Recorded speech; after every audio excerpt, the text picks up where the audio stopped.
What's going on, everyone? So according to Shams, Lakers say Jarred Vanderbilt has been diagnosed with a right mid-foot sprain and will be reevaluated in approximately 3 to 4 weeks.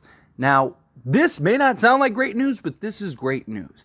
There were reports coming out that Jarred Vanderbilt may miss the entirety of the season. Now, missing a month, which is what I said, I thought he'd miss at least a month, is not good, right? Obviously, we need Jarred Vanderbilt now, but if he can kind of get through the rest of this month, get into March, where March is just brutal for the Lakers and could desperately need Jarred Vanderbilt back. If he can come back at some time in March to really kind of help make that push towards the end of the season, kind of get back to being Jarred Vanderbilt, as we saw last time he was injured, missed significant time and came back. It took him a little while to kind of get into the flow of things. Because again, it's timing. There's so much that goes into defense. It's not as simple as just you're on the court and you're just shuffling your feet, right? No, it's especially his elite level of defense.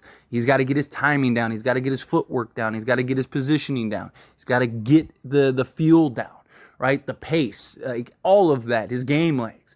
So it may take him a little while to get back, but if he can get back mid-March, kind of ride out the rest of the season, and then be ready to go come postseason, that would be massive for the Lakers, because it did look like a pretty significant injury, right? There were even questions like, oh man, was it non-contact? Like, what happened, right? Like, there was talks of like, hey, did he just tear his Achilles? So luckily it wasn't it's a significant injury, but it wasn't like season ending, or it doesn't appear to be season ending. We will see in 3 to 4 weeks. Now, he is going to be reevaluated in 3 to 4 weeks. That doesn't mean necessarily that he'll be back. And they could always extend it, right? If they reevaluate him and he's still not all the way there, they may end up saying, okay, well, let's push it back another week or two and have it reevaluated. Because again, we need him, but you don't want to lose him for any longer than you have to. You don't want to end up rushing him back, pushing him, and forcing him to hurry it up. Come on, man, we need you. And he ends up getting another injury or re-aggravates that, and now he's out the entire season or the postseason or anything like that. Hopefully, the Lakers can do enough to kind of weather the storm between now and the postseason. So that way, worst case scenario, he's back for the playoffs in a bench role, because at that point, you probably don't want to insert him in the starting lineup because he may need time to get his legs under him. But just to have him as that weapon, to have him as that threat to throw on the opposing team's best player, it's really good, right? So my guess is the Lakers are going to be cautious. Lakers are going to take their time getting him back into the swing of things. They're not going to try to force or press the issue. But the question is, does Jarred Vanderbilt being out, let's call it a month, best case scenario, right? Does that take less pressure off of the Lakers to have to now go and get a defensive, preferably two-way wing, right? Now, look, it's something the Lakers need regardless. So I'm not saying don't go get that. I'm not saying that the Lakers don't have a need for that. I'm saying nothing like that, right? But what I'm saying is now, with Jarred Vanderbilt potentially and the sort of just cloud of like, is he going to miss the entire season, really does put the Lakers in this position of like, we really need somebody desperately. Now we have to give up a bunch of stuff, and now we're in a position of desperation to where we don't have the leverage to maybe get a Dorian Finney-Smith or a Royce O'Neal or a Miles Bridges or, a Torrey Craig or some defensive wing that may make sense. Now we know Jarred Vanderbilt is going to be back in like a month, or at worst by the postseason. So now we don't have to kind of overpay, is the key. Overpay for a two-way wing.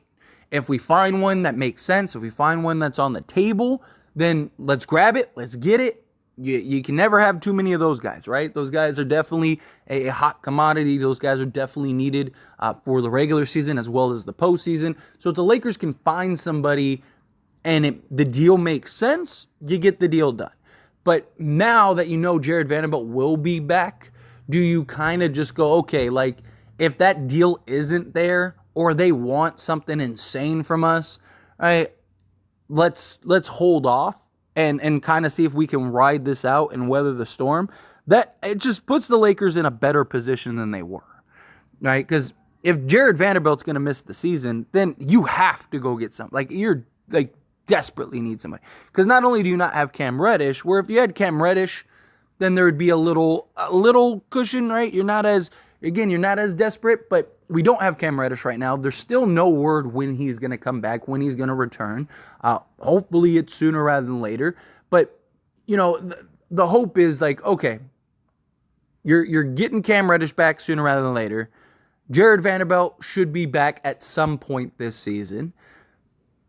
Let's just go into this trade deadline, see what's available, and if we can make the move, let's get the move, right? Or maybe you're just getting somebody. Again, maybe you're just getting a Miles Bridges. Yes, there's concerns that he would be a one-year rental, that he'd just basically be the rest of the season rental. But if you can get him relatively reasonable, right, you get him, and then that way you have that guy starting. Maybe you can figure it out in the offseason to keep him. Right? There's always ways. There's always flexibility. It just comes down to how much is he willing to work with you? What are the offers he's getting from other teams? He wants like a $25 million max. I don't see Miles Bridges getting that from any team, but you never know. Teams may just do it, get him off the Lakers. But I think that this is good because this gives the Lakers a little safety net where it's like, okay, we can breathe, we can relax, we don't have to get too like high strung about like we got to get a defensive wing. And hopefully Jarred Vanderbilt, he can continue his progress, continue to work on himself, get right, and hopefully this isn't a persistent thing, right? Like he keeps having these like types of injuries, and it sucks because we need him.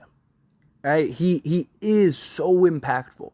And I see so many people that like will leave comments and they're like, do you really think Jarred Vanderbilt? Yes.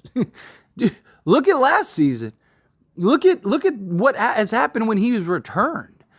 Like, he is a huge impact player. Now, I'm not saying he's the guy that is going to catapult the Lakers into a championship, but he is a guy that can be an X factor if the team is good enough. He absolutely can.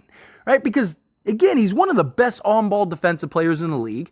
His offense is massive and important and needed. And I don't mean he's a great offensive player. What I mean is his defense tends to lead to offense. He's getting deflections. He's getting steals. He's getting out in transition. He's being a backdoor cutter, right? He's moving off ball. Teams completely forget about him. They leave him wide open in the corner. And it's just all of those things impact it, right? Defense leads to offense. His hustle, his energy, him getting rebounds, right? Think of guys throughout Lakers history that have won and been X factors, that have made a big play to win games.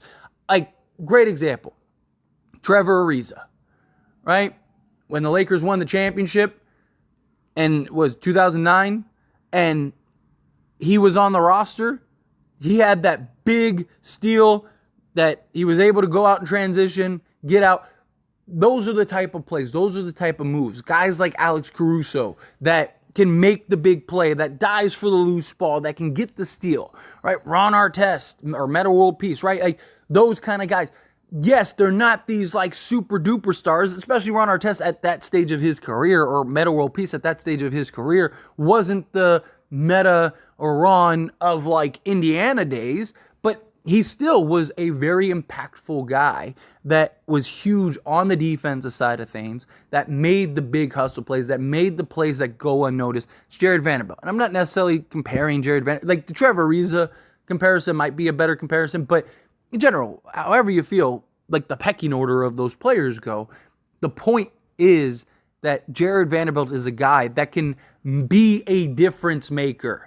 Especially when you get to the playoffs and everything is so marginal. Everything is so like by a hair, right? One play here, one play there could be the difference between you winning and losing a series. Jarred Vanderbilt is that guy that can change the course of a series just through his defensive plays, just through his hustle, just through his drive. So yes, Jarred Vanderbilt is very important, very significant. But anyway, as always, this is a discussion. Pass the question on to you. Let me know your thoughts and opinions down in the comments below. What do you think? How do you feel about Jarred Vanderbilt and this latest news, this latest updates? Are you excited? Again, it's not like great news, but it is it is big news. It is something that, it's better than what we thought, right? So anyway, again, let me know down in the comments below. That being said, if you haven't liked this video, hit that like button. Helps me out a lot. Lets me know you enjoy these types of videos, and I truly appreciate it. If you're not subscribed to the channel, hit that subscribe button. Turn on the bell notifications. Appreciate y'all. See you in the next one. Thank you.